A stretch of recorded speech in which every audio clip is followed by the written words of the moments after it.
Hi everyone, it's Mark. Welcome back to my channel. Today I'm going to talk about Noelle Randall. She did a couple of videos about how to buy your first rental property and how to finance an apartment building purchase. So I'm going to fact check some of her videos, and by the end of this video you should know whether you can safely follow her strategies and make some money, or if you'll end up in jail by following them. Thanks for joining me. I am super pumped to share all this information with you. First, if you haven't already subscribed, if you could do that, I would really appreciate it. And as always, help me out with the YouTube algorithm and smash that like button. And I'm going to tell you exactly where you should be looking to buy your first rental property. I waited the entire video to find out where I should buy my first rental property, and sadly I never found out. So I guess it's just going to be a secret between her and her coach. However, I'm not going to make you wait the entire video to find out. I'm going to tell you right now. The best place to buy is within a 30-minute drive of your home. And the reason for that is you know the neighborhoods near where you live. You know the good neighborhoods, you know the bad neighborhoods, and with a little time and research, you can learn the values of each neighborhood so you can learn what's a good deal when it comes up. Also, you can easily get to your property to inspect it, to show it to prospective tenants, or to let tradespeople in to do work on your property. If for some reason that isn't possible, for example, if you live in a very high cost neighborhood, then the second best option is that you pick a landlord-friendly state, and you pick a state where you can get good people on the ground who will help you manage your property, or who will help you so that you can manage it yourself. So you get good tradespeople, a plumber, a heating and air conditioning person, and an attorney, and ideally a handyman who can help you with a lot of this stuff. Some landlord-friendly states include Texas, Arizona, Oklahoma, and Nevada. I can personally recommend Arizona because that's where I have property. And you got to think about why you want a rental property. Obviously, the reason why I want to get into real estate is because I want to drive a Lambo like everybody else, and I want to stop flying commercial and only fly private from now on.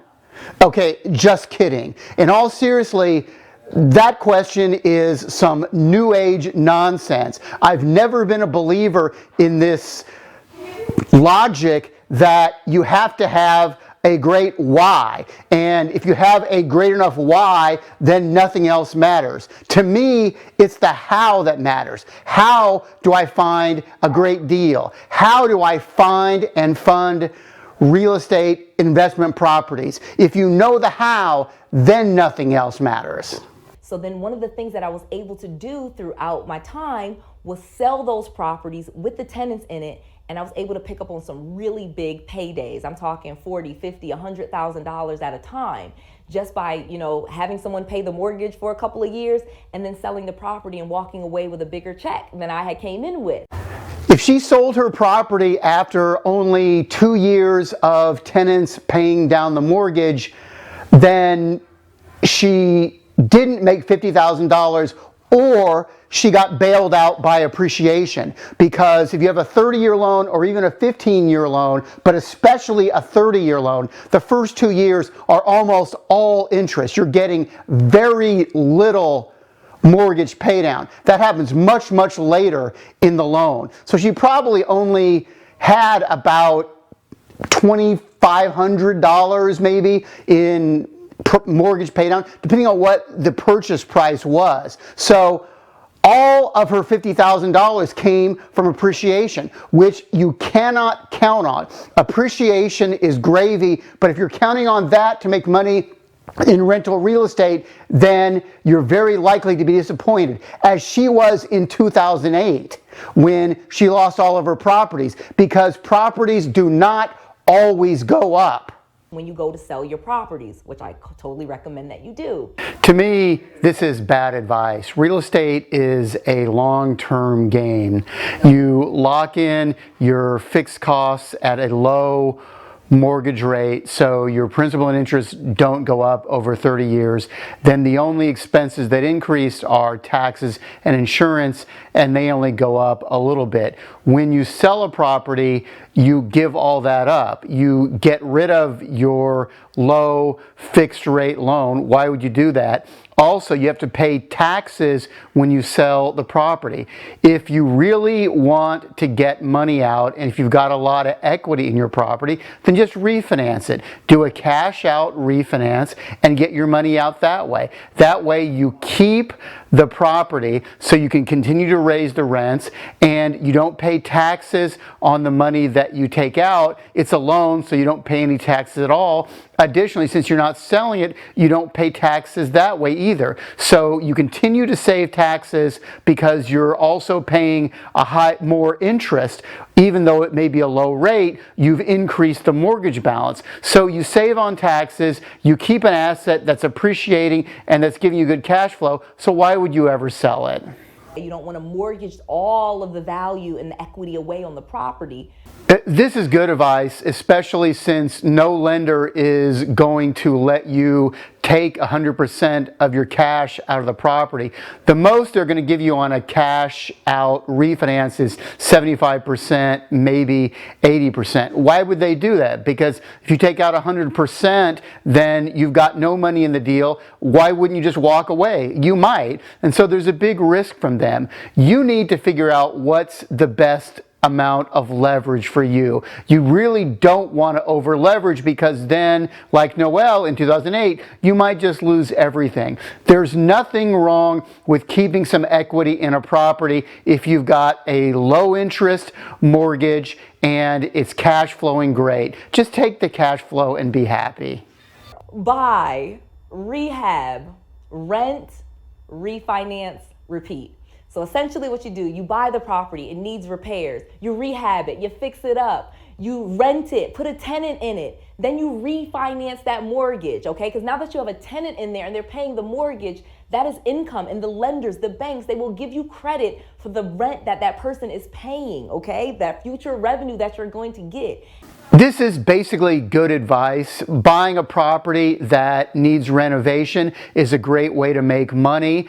When you put money into it and renovate it, that's called forced appreciation, because you force the value of the property up by doing a rehab and a remodel and updating it. You just need to be careful if you're using hard money. Hard money is expensive. It can be 10 or 12%.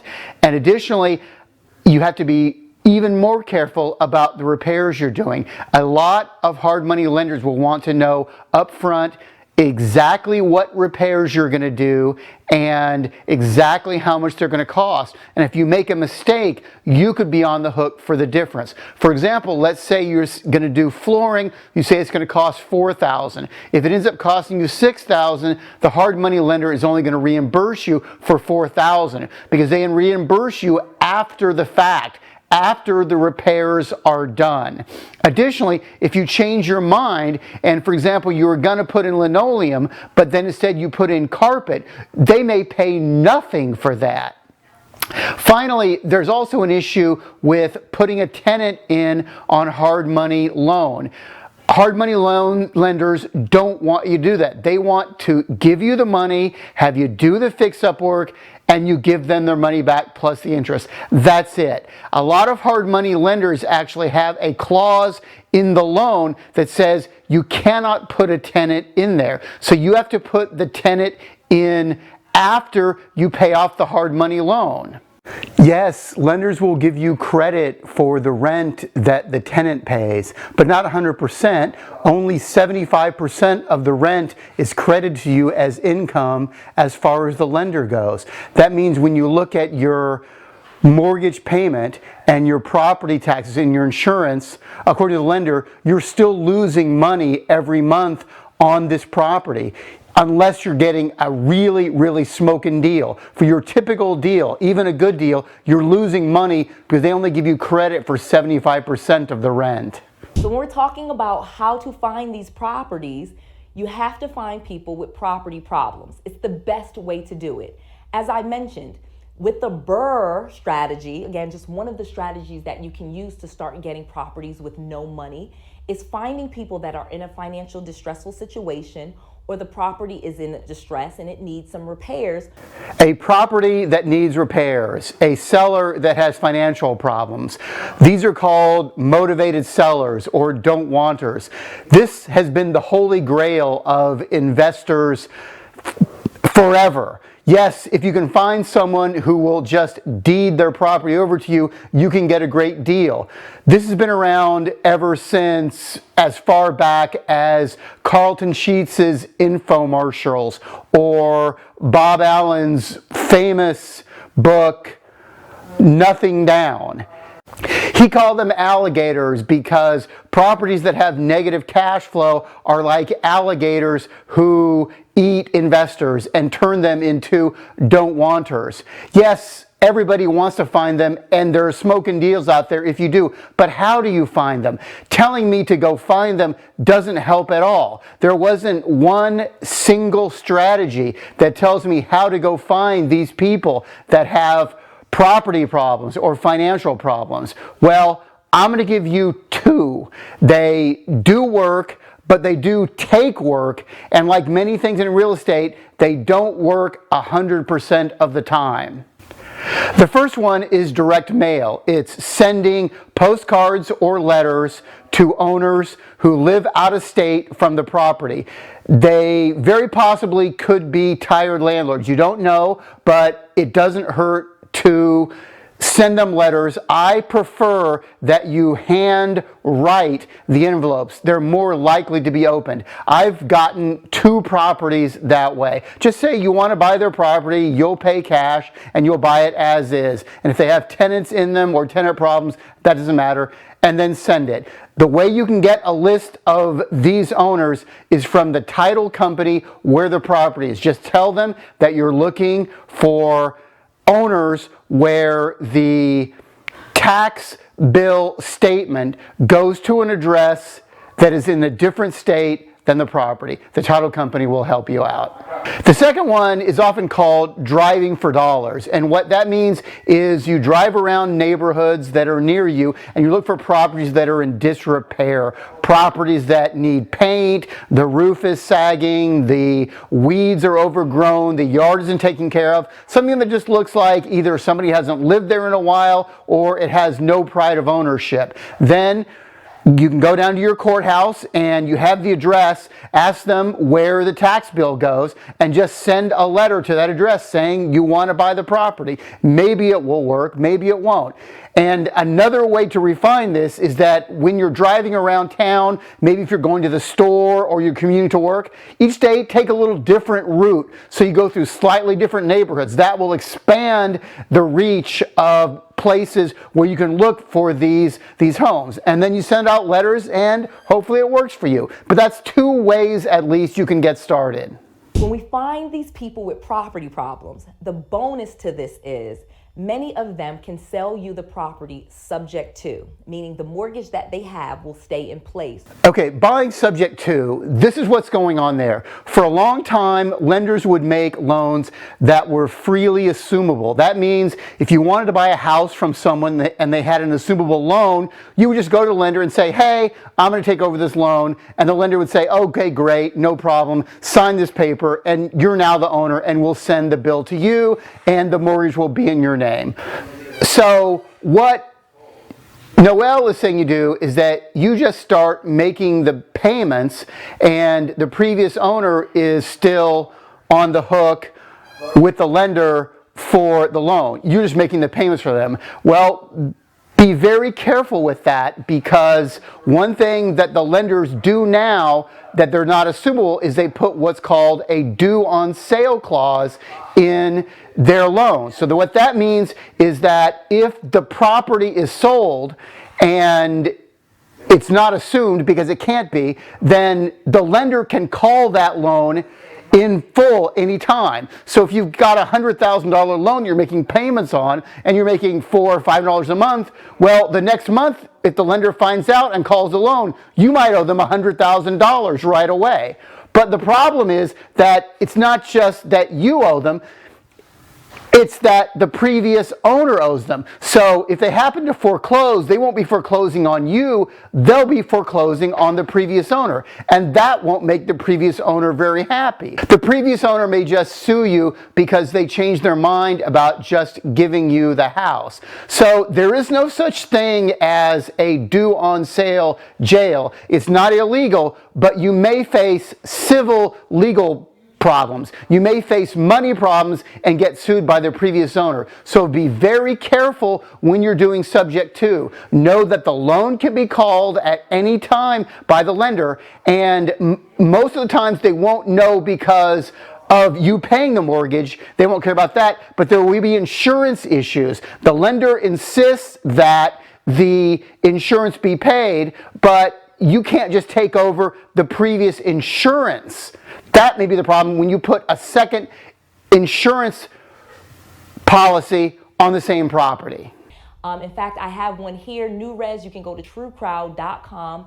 It's a platform for crowdfunding. Okay, TrueCrowd, it's not exactly no money down. If you look at their website, part of which I've reproduced here, it's $3,500 just to get started, and they guarantee nothing. And then there are fees on top of that to get started as well. So it probably ends up being around $4,000 just to get onto their website.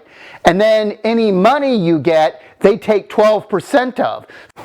So for every $100,000 that people submit to your project, TrueCrowd takes $12,000 of it. Well, that seems like a great deal for TrueCrowd, not such a great deal for you. I would honestly rather go out and find a partner and do business with that. Decide what type of partner you are. If you're a deal finding partner, then go find a money partner. If you're a money partner, go find a deal finding partner. And you can definitely do those, as Noelle said, at local real estate investor meetings. But when we are talking about multi-units, it actually can fall into the same category. It can fall into a single family residence because they consider 2 to 4 units still regular residential property. What Noelle says here is completely wrong. She's confusing two terms. A single family residence is just that. It's a home. It's a detached home where one family lives. A 4-unit is never a single family residence. Think about it. You're renting to 4 different families. You would never rent to a family and have them live in 4 different units. That makes no sense. What she is talking about is a residential loan. For 1 to 4 units, the loan is considered residential. So the same lender or mortgage broker who can help you get a loan for a single family detached house can also help you get a loan for a 2-unit, a 3-unit, or a 4-unit. It's the same type of loan, even though the property is different. For a 5-unit or larger, it's considered a commercial loan, and you would not go to the same bank, the same lender. You would need to go to a commercial lender. That's the difference. The difference is not the property type. The difference is the loan type.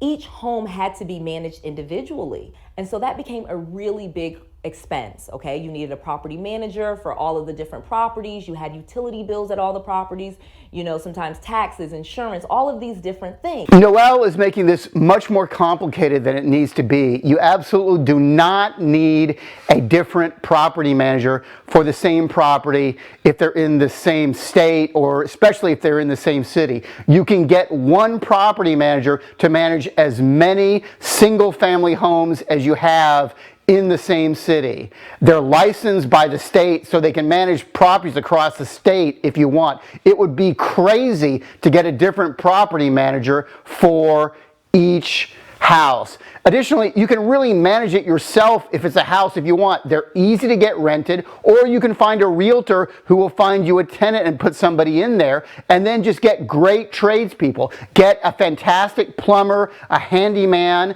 an air conditioning person, and a lawyer for evictions, and you can manage it yourself. It's very, very easy.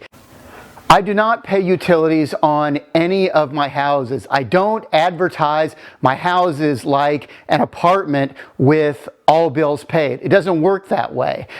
Yes, while they're being fixed up, I do pay water and electric so my tradespeople can work, but then I turn it off and the tenant pays all the utilities. So I have no idea why that is ever a problem. It's a lot easier to manage if everything is at one place. Now imagine if this was 4 separate houses. That would be 4 separate tax bills, 4 separate insurances, 4 separate mortgages. It really starts to get out of hand and it really cuts down on your profits. In terms of the complexity of the bills, I don't really understand this either. If you're really so concerned about how complex it is to write checks each month for your mortgage payment, and then twice a year for your property taxes, and then once a year for insurance, then just set up an escrow account. Then your lender will pay your property taxes and your insurance so you don't write those checks. Additionally, you can have your mortgage taken out directly from your checking account. It's just automated. You automate your entire life, and then you don't have to write any checks at all. But really, if writing 3 checks a year is too much for you, then again, just automate it, set up an escrow account, and have your lender pay everything. Finally, writing checks in no way eats into my profit. Well, I guess technically it does, however much it costs a paper check, but I don't do that anyway. I have it taken out, but it doesn't eat into my profit having a series of single-family homes versus an apartment. That makes no sense to me at all. Usually less management.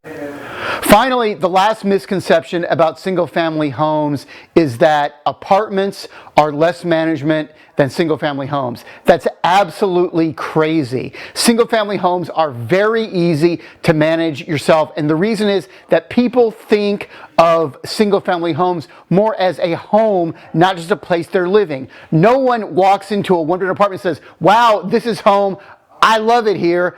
I want to treat this like it's my own home that I own." They don't think that way. I've had tenants in my single-family homes who stayed there for 20 years. If a tenant moves out before 5 years, I'm disappointment. Apartments have a lot more turnover than single-family homes. They just do. Additionally, apartment dwellers will request more repairs. They're much less likely to fix the little things that people do when they're living in a house that they think of as their own. Well, say you are buying a 4-unit and it is considered a single family residence.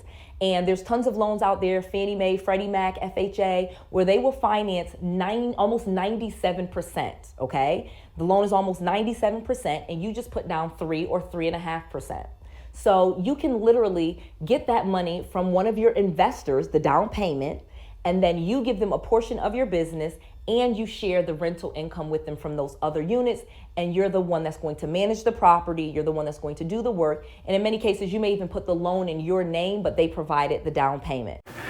Yes, you can get an FHA loan for 3.5% down, but it's not an investment loan. You can have multiple FHA loans over your lifetime, but you can only have one at a time. And also, it's only for owner-occupied property. So yes, you can get a fourplex with an FHA loan because it's a residential loan. It's less than 5 units, but you have to live in the property. That's not what Noelle is talking about, I don't think. At no point does she say she's going to get a partner and then the partner is going to move into the property or she's going to move into the property. And if you get an FHA loan and you don't move into the property, then you're committing loan fraud.